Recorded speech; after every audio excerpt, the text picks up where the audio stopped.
बच्चों, कैसे हैं आप? उम्मीद है आप सब बहुत अच्छे होंगे और इस कोरोना टाइम में भी मन लगाकर पढ़ाई करते होंगे। तो फ्रेंड्स, हम लोगों ने प्रीवियस लेक्चर में यूक्लिड्स डिवीजन लेमा के बारे में पढ़ा था और उसकी एप्लीकेशन पढ़ी थी।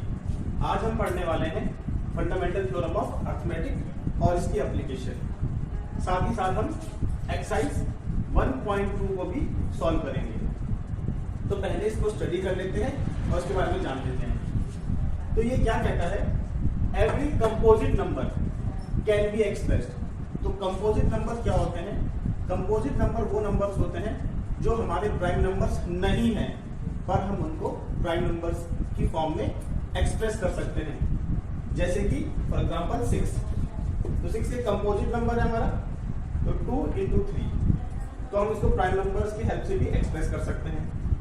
एग्जाम्पल 8, 2 into 2 into 2, तो यहाँ पर भी हमने इस कंपोजिट नंबर को with the help of prime number की सहायता से एक्सप्रेस कर दिया है। तो ये कह रहा है every composite number can be factorised as a product of primes and this factorisation is unique apart from the order in which the prime factor occurs. तो ये यहाँ पर ये कहना चाह रहा है कि कोई भी कंपोजिट नंबर को हम प्राइम नंबर की फॉर्म में एक्सप्रेस कर सकते हैं, और जो ये फैक्टराइजेशन है ये अपने आप में ही यूनिक होगा। यूनिक का मतलब क्या है? जैसे फॉर एग्जांपल 210 है, तो 210 को हम कैसे एक्सप्रेस कर सकते हैं? 2 into 3 into 5 into 7, और हम इसको इसी फॉर्म में एक्सप्रेस कर सकते हैं। हम इसके आगे 2 या एक्स्ट्रा 3 नहीं लगा सकते, हाँ, पर हम इसका ऑर्डर चेंज कर सकते हैं। ऑर्डर जैसे कि मैं इसको ऐसे भी लिख सकता हूँ, मैं इसको ऐसे भी लिख सकता हूँ। तो कहने का मतलब है अगर एक 5 है तो एक ही 5 आएगा, अगर एक 7 है तो एक ही 7 आएगा, और एक 2 है तो एक ही 2 आएगा।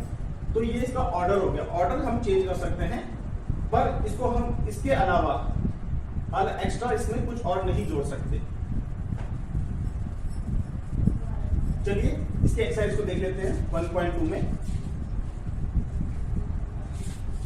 तो पहले इसमें ये कह रहा है कि express each number as a product of its prime factors. और क्वेश्चन नंबर 1 में हमें दिया हुआ है कि 140 को हमें एक्सप्रेस करना है। तो ठीक है, तो देखिए बताइए 140 को कैसे कर सकते हैं आप? पहले 2 टाइम्स,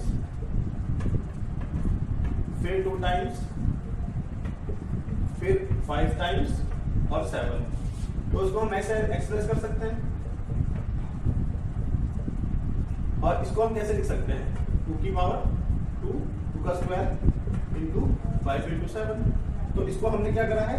इसको हमने प्राइम प्रोडक्ट्स के फॉर्म में एक्सप्रेस कर दिया। इसको, इस कंपोजिट नंबर को। ऐसे ही दूसरा एग्जांपल भी आपका 156। तो देखिए 156 को कैसे लिख सकते हैं आप?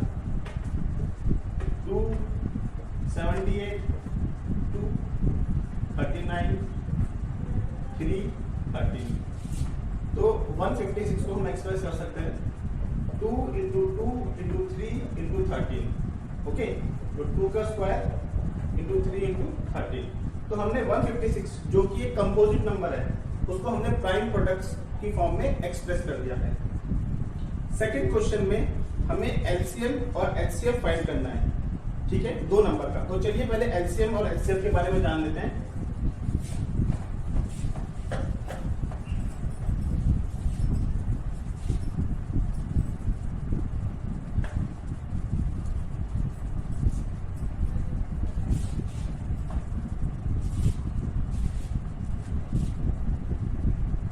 जैसे आपसे मैंने कहा 6 और 20 का आपने एचसीएफ निकालना है। तो एचसीएफ का मतलब क्या होगा? Highest common factor. तो चलिए पहले 6 का निकाल लेते हैं। और फॉर्मूला कौन सा करेंगे हम? वही जो हमने अभी स्टडी करा था, फंडामेंटल थ्योरम ऑफ अरिथमेटिक। तो 2 into 3, ये इसको प्राइम की फॉर्म में हमने एक्सप्रेस कर दिया। 2 into 2 into 5। तो हमने यहाँ पर 20 जो कि कंपोजिट नंबर था, इसको भी हमने प्राइम फैक्टर्स की फॉर्म में एक्सप्रेस कर दिया। तो इसका एचसीएफ क्या होगा? तो देखिए एचसीएफ का मतलब क्या होगा, मैंने अभी बताया आपको, हाईएस्ट कॉमन फैक्टर। तो हाईएस्ट कॉमन फैक्टर इन दोनों में से कौन सा है? तो देखिए यहाँ पर